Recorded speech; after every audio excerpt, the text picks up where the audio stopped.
Many years ago, in the ancient city of Benin Kingdom, there lived a beautiful young girl called Osas.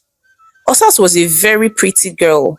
However, she was only 17 years old when she lost her both parents at a motor crash. Osas was so devastated. She was an only child and had enjoyed the love, nurture, and undivided attention of both parents before their untimely demise. Before her parents had passed away, Osas had already graduated from secondary school and was to apply to the university the following year. But with the demise of her parents, Osas' world came crashing down. She did not know what would become of her life and future, considering the sudden death of her parents. Osas watched sadly as her uncles and aunties convened regularly to share the little property that her parents had left behind, and she watched them decide on who was going to take up the responsibility of looking after her. She was shocked to see her uncles and aunties share her parents' properties excitedly, but were now very reluctant on taking her in. After several back and forths, Osas was surprised that it was her mother's only sister, who she had not seen since she was about 7 years old, and who she knew that her late mother did not like and was not even in talking terms with, that agreed to take her in. Osas was shocked but very grateful. So a few days later, after her parents had been buried, Osas followed her Auntie Ovie, to her home in Asaba. She was however shocked that instead of going to a proper home like a proper house, that they stopped at a bustling nightclub instead. Auntie, I thought we were going to your house. Osas asked her auntie innocently. E be like say this girl no well oh. Which kind question be this? Follow me jare. Auntie Ovie responded quickly, as she walked through the midst of men and women partying hard, with Osas following quickly behind her, with curiosity plastered all over her face. They finally ended up in what looked like a home. It was a very beautiful apartment. Osas looked a bit relieved. Oh yeah, Osas, this is your room for the time being. So go there and unpack your bags, take a shower and settle down. Then collect food from the pot and eat. I am going to work. I'll see you tomorrow, Auntie Ovie said. Auntie, you're going to work this night? Where do you work? What kind of work do you even do? Osas asked all at once. See this girl oh. Just look at how your mouth is running. See all the questions you're asking me at the same time. Anyway, no need to bother yourself, because you will soon be joining me and my girls very soon. For now, just rest and gather strength, because this work no easy, Auntie Ovie said as she left the house. Osas did not understand a word of what her auntie had said. It seemed like she had said so much without saying anything. She wondered what her auntie meant by saying, very soon you'll be joining me and my girls. So over the next few days, her auntie kept on going out at night and coming back in the day. One day, Auntie Ovie came back home with a lot of skimpy dresses and handed them over to Osas and said, Oya, come and test these clothes. You have rested enough. It is time to get to work. Oya, put them on quickly, Auntie Ovie said, smiling. Auntie, these clothes are too tight. They are too small. I cannot wear them. Besides, what kind of work will I have to do that I will have to wear this kind of clothes? Osas replied, looking very scared. You ask too many questions for your age. Please put on these clothes. We don't have time. Let us start going, Auntie Ovie replied. And Osas had no choice but to wear the clothes and follow her auntie. Osas was shocked that they had gone to the same nightclub that they had passed to enter the house. She was shocked to see her auntie dancing seductively with men.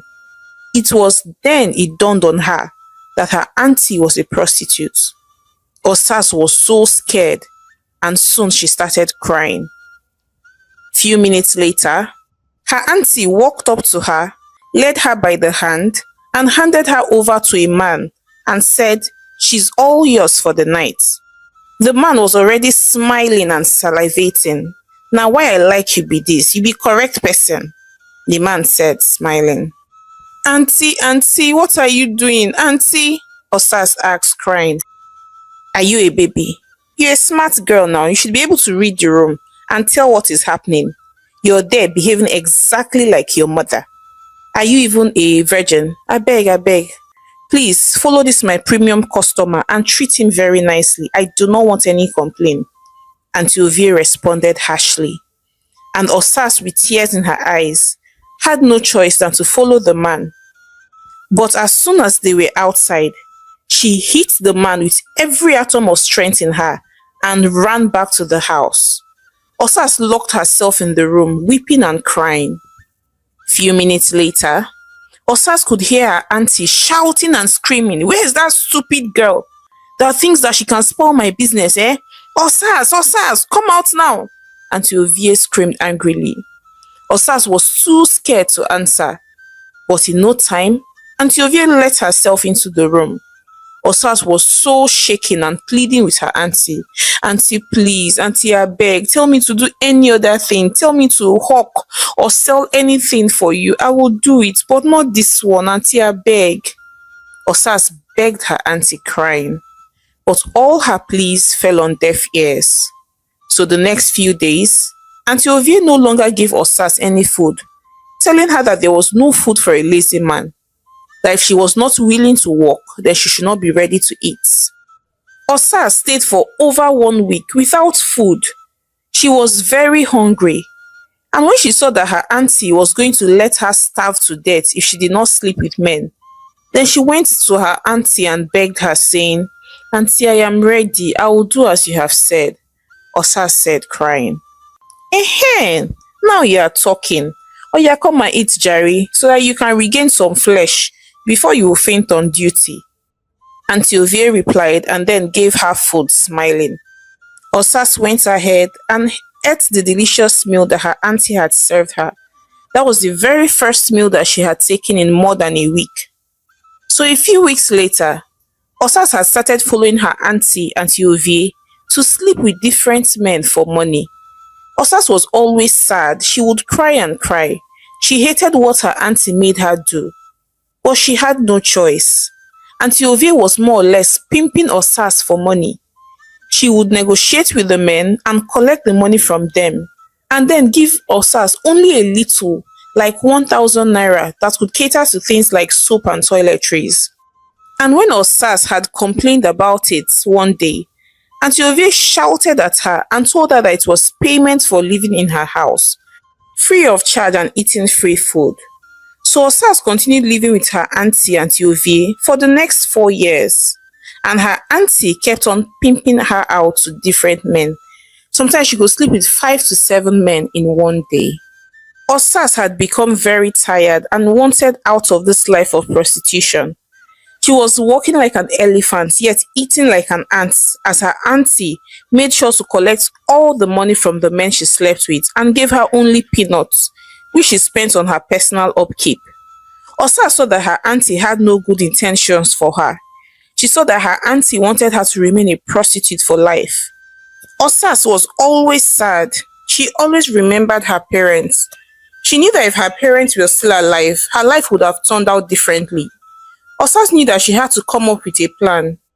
She knew that this was not what she wanted for her life. She wanted to go to the university and become a banker. She had already wasted 4 years of her life and was not going to waste any more time. So Osas came up with a plan. So from that day, any little money that her auntie gave her, she would save it and use it to buy books secretly. She applied to the Imo State University in secret and even started studying for the exam in secret. Osas even got admission and her auntie did not know about it.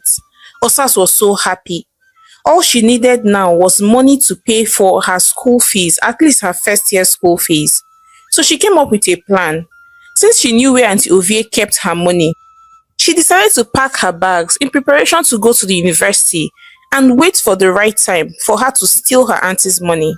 So one day, when Auntie Ovie was sleeping, Osas went to where she kept her money and stole a whooping sum of 500,000 naira and packed all her bags and fled her auntie's house. She was very afraid but felt very happy when she was seated comfortably in the bus headed to Imo State. A few days later, Osas had settled into school. She was even able to pay her acceptance and school fees with the money that she stole from her auntie. And Sylvia, on the other hand, had tried her best to locate Osas, but it was impossible. However, as Osas began to school in the university, she realized that being a student was not cheap and that the money she stole had greatly depleted. Osas became very sad. She was always lost in thought, thinking and crying. She really wanted to be a banker. She didn't want to have to drop out of school because of money. So she knew that she had to make a very difficult decision. She had to go back to doing the only thing that she knew how to do, which was exchanging her body for money. At least if she could exchange her body for money for up to 5 years for her auntie, she decided to do the same for herself for the next 4 years for her education and her future. So Osas became a student in the day and a night worker at night. Osas was not happy doing this, but she did it anyway. So with the money Osas made at night, she was able to sponsor herself in school. Osas was, however, very discreet about what she did at night. During the day, she looked like a saint, and at night she dressed very differently. Osas was very popular. Every man wanted her. She had a small tattoo at her back. Her fame struck all across Owerri. But Osas tried her best to be discreet in school, despite her street popularity. The only person that knew what she did that night was her best friend, Lillian, who was also her classmate and roommate. And Lillian kept her mouth shut and never told a soul.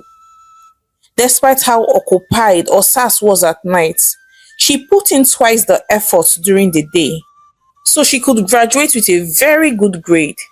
Osas was very intelligent and she had a goal in mind that at the end of her 4 years in school, she wanted to graduate with a first class. And Osas did it. She graduated with a first class from the university. She was so excited. But her best friend Lillian graduated with a second class lower and was not so happy. A few months later, Osas was in her apartment thinking about her life and how she had surmounted every hurdle and life's challenges. So she decided that she wanted a clean slate. She wanted a fresh start at life. She realized that with determination and hard work, she could achieve anything that she ever wanted. She knew it was time to put this life of prostitution and everything that came with it behind her. So Osas decided to relocate to a new city where nobody knew her. So she decided to go to Lagos. And when she went to Lagos, Osas changed her name from Osas to Mary. Then she also bleached her skin. She was now very fair. She discarded any evidence or anything that showed who she really was. She hoped that with all this, she would have a fresh start at a new life. A few months later, Mary, who was formerly called Osas, had settled in Lagos. She now had her own apartment and was now working in one of the top banks in Lagos. Mary was so happy. She was finally living the life she had always dreamt of, and the life that she knew that her parents would have wanted for her. Mary was very dedicated. She put in twice the work at the office, and it was no surprise that she got promoted in no time. Mary still continued to keep touch with her best friend Lillian, who was still in Owerri and was still looking for a job. It was difficult for Lillian to land a job with a second class lower. Soon enough, Mary had met Femi. He worked in the same bank that she did, and it was love at first sight for them. Femi was smitten by Mary, not just by her looks, but also by her intelligence. They started dating very quickly, and in a short while, Femi proposed to Mary. Mary was so happy and agreed very quickly. A few months later, Mary and Femi got married. Lillian, Mary's best friend, came all the way from Owerri. She was Mary's chief bridesmaid. Mary was so happy. Everything was happening too fast. Her life was too good to be true. Sometimes she was worried that her whole life would come crashing down very quickly. But Mary decided to enjoy her life and live in the moment and pray and hope that this happiness lasts forever. Femi and Mary were enjoying their married life. Femi doted on Mary. He served her breakfast in bed, gave her flowers, and made her feel very special. And since they both worked in the same bank, they always went to work together. Femi and Mary were so happy. One day, Femi was hanging out with his guys at the beer parlor. They were drinking and making merry. Femi was gushing happily about his wife and said, "My guy, if I knew that marriage was this sweet, I would have married a long time ago. Omo, my beautiful wife Mary gives me so much joy," Femi said, smiling happily. Hmm. Oh boy, if not that your wife is fair and her name is Mary, I would have sworn that I know your wife from Owerri. There's someone your wife looks very much like back in Owerri. But that girl, her name is Osas, that baby, chai, na high class. Omo, she even has tattoo on her back. I miss that girl, oh, she's premium. Sometimes when I look at your wife, I can't but feel that I have met her before.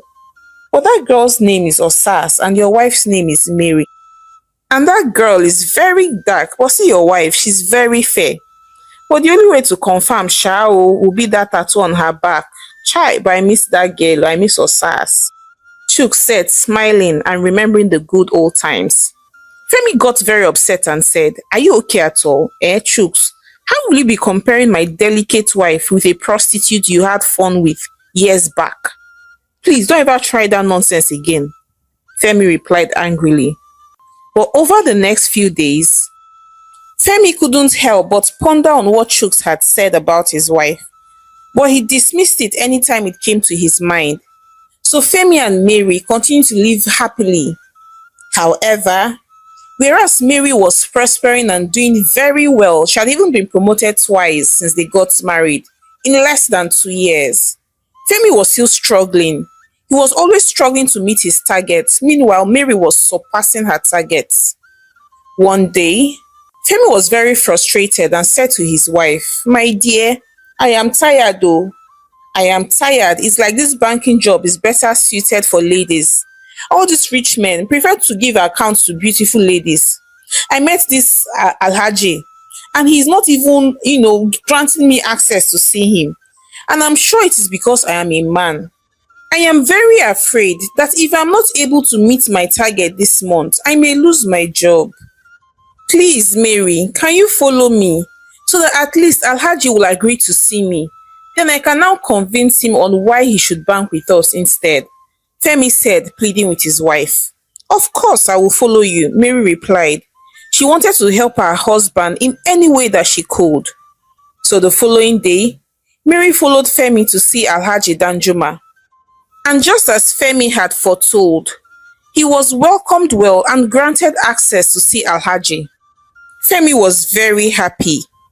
A few weeks later, Mary was at home one day when she received a phone call from her best friend Lillian. "Hi, Osas, how are you? It's been a while. Please, I want to come to Lagos to look for a job. It's been over 4 years since we graduated and I still don't have a job. I feel like maybe a change of location might increase my chances of getting a job. Please, can I stay in your home when I come to Lagos?" Lillian said, pleading. "Of course you can. You're welcome anytime. But I've told you now, stop calling me Osas.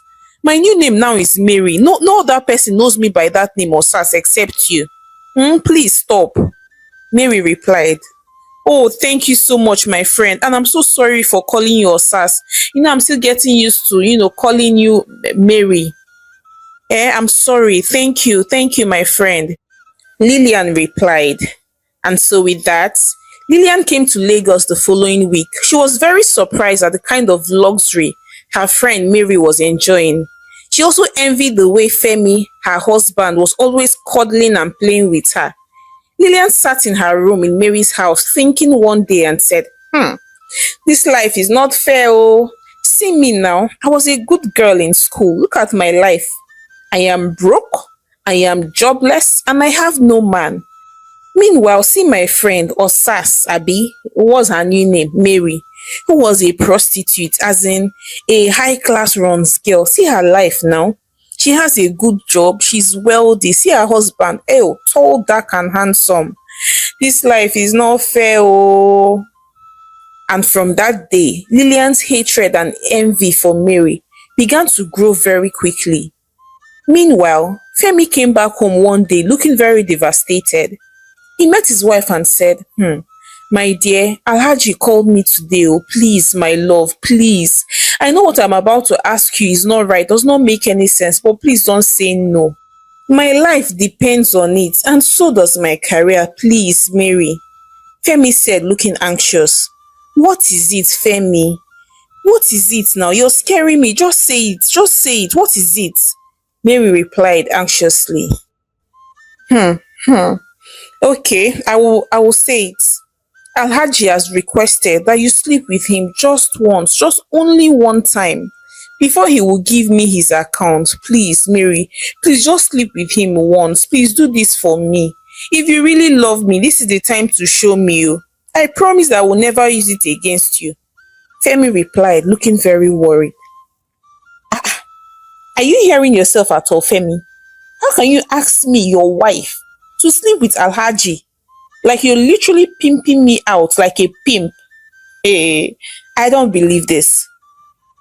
Well, let me tell you this and listen to me because I will not repeat myself.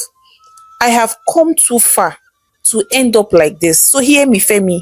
I will not sleep with Alhaji or with any other man. Not today, not tomorrow. I will not do it.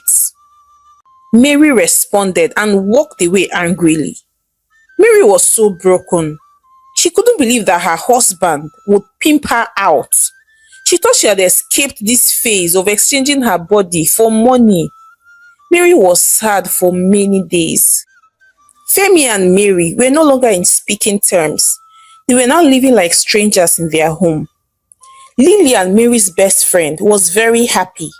She saw it as an opportunity to make advances at Femi.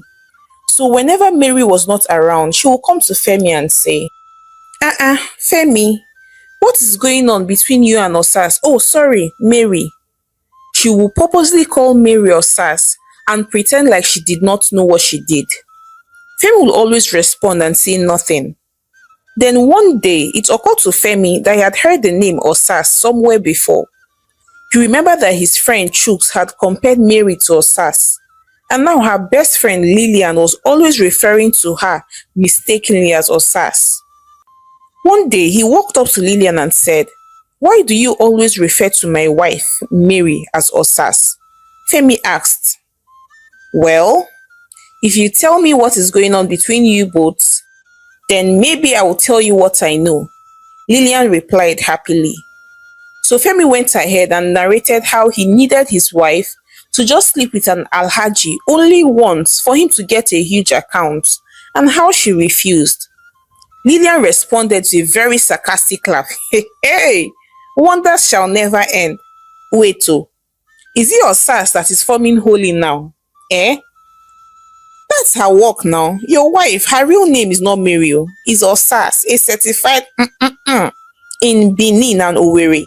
She has been doing this work since she clocked 17 years old now. I'm surprised that she's refusing to sleep with just one man. Hypocrites. Lillian responded. It's a lie. My own wife, a former prostitute? I don't believe you. Femi said, looking disappointed. If you don't believe me, check her back for a tattoo, Lillian replied. Femi was so broken. He remembered his friend Chooks had mentioned something about a tattoo, and remembered that his wife always preferred to dress up in the dark. He thought she was only being shy. He did not know that there was something more to it. Femi was so sad. He wept and wept. His sadness turned into anger. He felt like if she was a professional prostitute, then what was so difficult in sleeping with just one man, Alhaji, for his sake? So later that day, he confronted his wife and said, "You're a liar, you disgust me. You're a prostitute. I begged you to just sleep with Alhaji just once, and you were here behaving holier than thou. And only for me to find out who you really are. Your name is not even Mary, you're Sass," Femi said angrily. By that time, Mary was already crying and weeping. Then she said, "I'm not proud of my past, But I will not go back to being that person I was. I will never sleep with a man for money or for any other benefit ever again in my life, Mary said, crying. She realized that her best friend, who she had trusted with her life, had betrayed her. Mary moved out of the house and resigned from her job. She got a new job, this time as a manager in a new bank. She, however, started an NGO and movement that helped bring young girls out of prostitution. She also went back to answering her birth name, Osas. She realized that there was nothing to be ashamed of. She celebrated herself for escaping the life of the streets and now helping other young ladies do so as well. Osas later heard that her husband, Femi, had gotten married to her best friend, Lillian, and that he lost his job at the bank and they were now living in abject poverty, and that he had now turned Lillian into a punching bag. Osas, on the other hand, was living a very happy life. She was no longer bearing the guilt and the shame of her past life. She was now free indeed at last. Hi besties, it's your favorite storyteller, Omalicha again. Thank you for watching my story to the very end. So please, I would like to hear your thoughts, your opinion in the comment section. So do you think it's advisable for someone who has lived a rough life or someone who has lived a life that they are not so proud of to actually open up to their spouse and tell them about it? Do you think it's safe? Do you think that it's the right thing to do, or would your partner not use that against you? Please, I would like to hear what you think in the comment section. And please, if you've not supported your home girl, what are you waiting for? Please hit that subscribe button now. Please subscribe to our channel. Please like and share our videos with your loved ones. And until I come your way again with more interesting stories, bye.